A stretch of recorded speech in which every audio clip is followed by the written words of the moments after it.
What is the first thing you think of when the words virtual reality come to mind? For me, I think of a headset in a computer-generated environment for me to see before my eyes. But I grew curious about the VR technology that came before all that. I wanted to know how virtual reality became a reality. Hello and welcome to Point of View, a podcast that looks into the history of virtual reality. I'm your host Massimo, and I'm going to take you on a tour along the past, present, and future of VR. To those who don't know, virtual reality is a simulated environment that users immerse themselves in, allowing them to explore, interact, and learn. The beginning of VR, however, was a lot more simple than that though. It started long before the clunky headsets, flight simulators, and even the science fiction novels that predicted what virtual reality would be before it even existed. Our journey begins with the stereoscope. In 1838, the first piece of virtual reality history was born thanks to a man named Sir Charles Wheatstone. He created the stereoscope, an invention that allows users to look at a stereoscopic pair of images using a left eye and right eye view of the same scene. This gives users the perception that they are viewing a single three-dimensional image.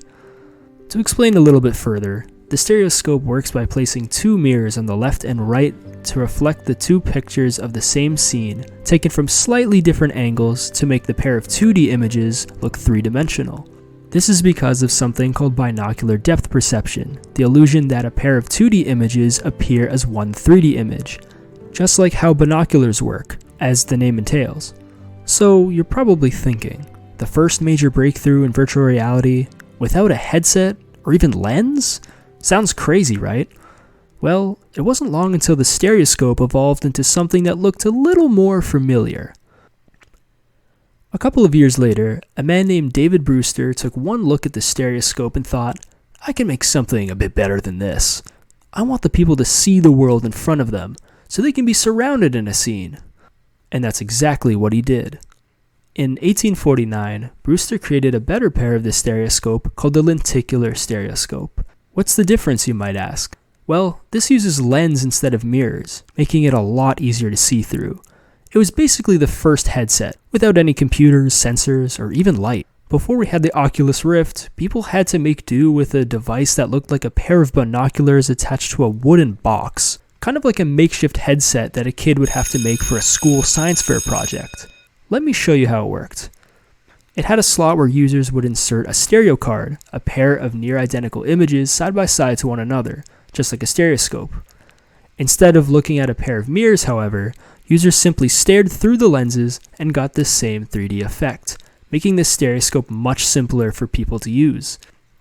Pairs of images taken from photos around the world were captured and printed on stereo cards for users to view, making it seem like they were really there when they peered through the lens. Remember, this was the mid-1800s.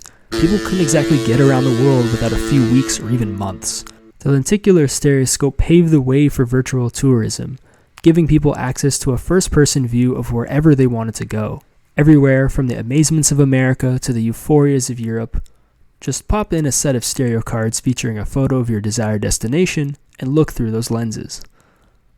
So, virtual reality seemed like it had a lot more reality than virtual, didn't it? It doesn't seem like much compared to the headsets we have today, but VR got a lot more interesting when simulators made things come to life.